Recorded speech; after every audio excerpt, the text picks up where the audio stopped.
Izina ry'umuntu ni ikintu gisobanuye byinshi kuryitwa kuko riri mu bituma abantu badutandukanya n'abandi, ariko burya bashobora kuguhimba cyangwa bakakwita izina runaka rikagukurikirana. Nk'uko umunyarwanda yavuze ko izina ari ryo muntu. Ese wari uzi ko tugomba kwitondera amazina twitwa nayo twita? Uno munsi rero Inzobere TV show tugiye kugaruka ku busobanuro bw'amazina Justus, Odette, Vanessa, Megan. Ese aya mazina asobanuye iki? Abayitwa baba bafite iyihe mico? Tuguhaye ikaze mu kiganiro kirambuye kuri YouTube channel yacu Inzobere TV show.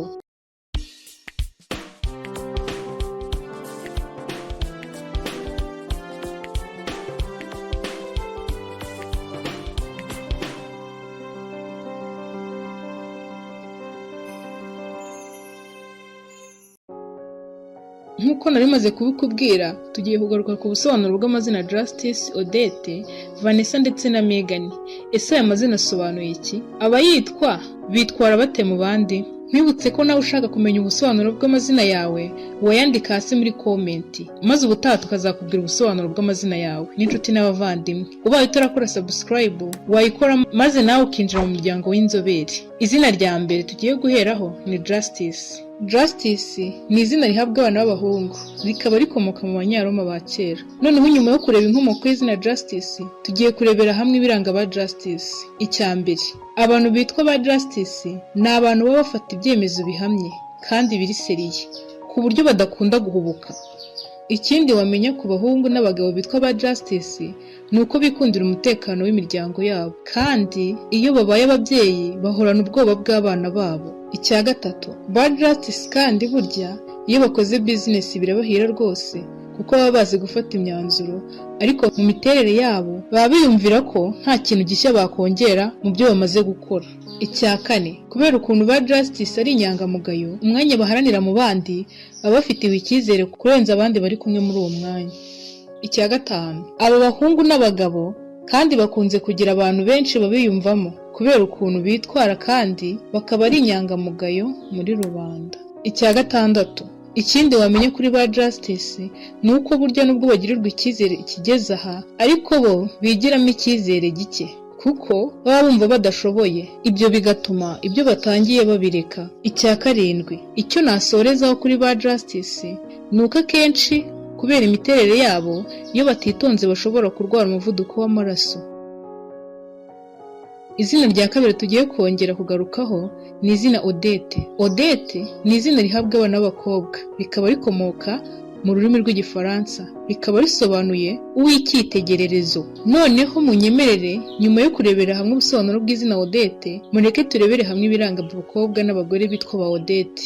Icya mbere, aba bantu bitwa ba Odette ni abantu bubaha ikiremwa muntu aho kiva kikagera. Icya kabiri, kubera ukuntu ba Odette bagira icyizere cyinshi, iyo bagize imyizerere runaka burya baba babirimo n'umutima wabo wose. Icya gatatu, ikindi wamenya kuri ba Odette ni uko bagenzi babo burya baba babafata nk'aho ari abayobozi n'ubwo bo ku giti cyabo baba bumva ko bibakomereye. Icya kane, kubera ukuntu ba Odette baba bagaragara mu bandi bakunze kuba abayobozi runaka bitewe no kudacika intege kwabo kandi bakagira umutima wihanganira byose. Icya gatanu, abakobwa n'abagore bitwa ba Odette banezezwa no kugira akanya kabo ka bonyine kugira ngo batekereze neza ku buzima bwabo. Icya gatandatu, mu gihe ufite inshuti yitwa Odette burya rwose uba ufite inshuti nyanshuti kuko ntibakunze gusamara. Icya karindwi, icyo nasorezaho kuri aba bakobwa n'abagore bitwa ba Odette ni uko burya bakunze kurwara indwara zimwe na zimwe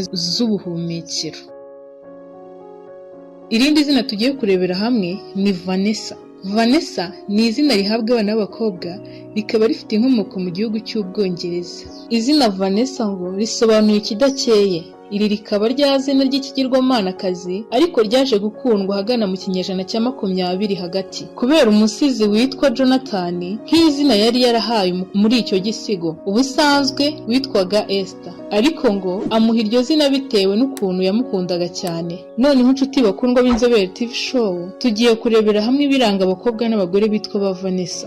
Icya mbere, umukobwa cyangwa umugore witwa Vanessa burya uko byaba bimeze kose aba akunda imyidagaduro cyane, ariko by'umwihariko kubyina kuko baba bumva ababyinnyi runaka ari bo cyitegererezo cyabo. Icya kabiri, aba bakobwa n'abagore bitwa ba Vanessa burya ni abanyabwenge cyane kandi bakaba n'abanyempano mu bijyanye n'umuziki, kwandika ibisigo, indirimbo ndetse no gushushanya. Icya gatatu, aba bantu bitwa ba Vanessa kandi burya baberwa n'imyenda iyo ari yo yose kuko baba bifitemo impano yo kujyanisha n'ubwiza bwabo kamere. Icya kane, ukuntu bitwara mu bandi bibatera guhirwa muri byose, ariko bakagira akantu k'umushiha iyo hari ugerageje kubereka ko abarusha ikintu runaka. Icya gatanu, aba bakobwa n'abagore bitwa ba Vanessa burya birabakomerera kongera amarangamutima yabo kuko hari igihe bisanga bagize ibikomere by'umutima kubera ikintu runaka cyababayeho. Icya gatandatu, ikindi wamenya kuri ba Vanessa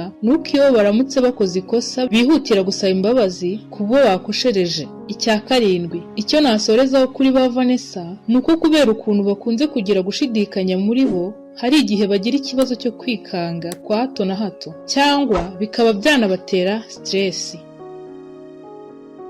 Izina rya kane tugiye kugarukaho no munsi ni izina Megan. Izina Megan ni izina rihabwa abana b'abakobwa, rikaba rikomoka mu kirimi cy'ikiwelshi aho risobanura ikintu gitangaje kandi cyubashywe. Wumvise ubusobanuro bw'izina Megan, noneho nkubwira ibiranga ba Megan. Icya mbere, mu biranga ba Megan burya bikundira imirimo y'amaboko cyane kandi bakanezezwa no gukora imirimo ya tekinike cyangwa se kwigisha, ariko bagashimishwa cyane n'ubugeni. Icya kabiri, abakobwa n'abagore bitwa ba Megan burya ni abakozi beza kuko bakoresha igihe cyabo uko kiri kandi bagakora imirimo yabo ku buryo buboneye kandi bakanubaha ibitekerezo bya bagenzi babo. Icya gatatu, ba Megan burya banga umuntu ubashyiraho agahato.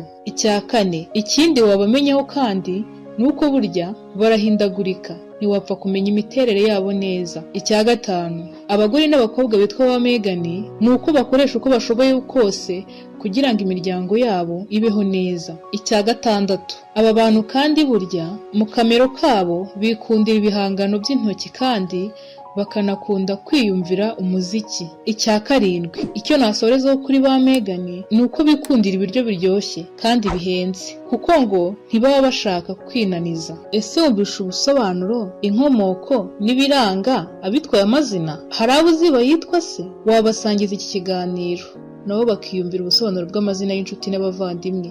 Ubaye kandi nawe ushaka ubusobanuro bw'irindi zina, waryandika hano hasi muri comment, ubutaha nawe nkazarikubwira. Kandi ubaye utarakora subscribe wayikora maze ukinjira mu muryango w'inzobere. No munsi naha dusoreje, naho ubutaha. Ciao ciao.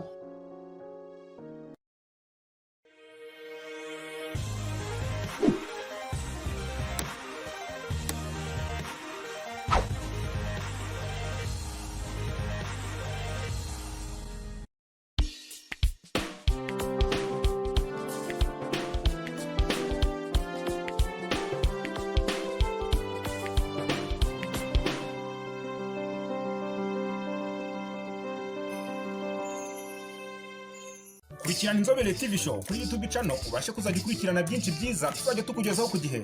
Ikoranabuhanga, uburezi, ubuzima, amateka, ibigwi n'ibyegeranyo ku bantu mwakunze kandi mukunda muri benshi, ndetse n'imyidagaduro. Kora subscribe bizajya bikugeraho ku gihe kandi vuba. Inzobere TV show, feel you life, hope and knowledge.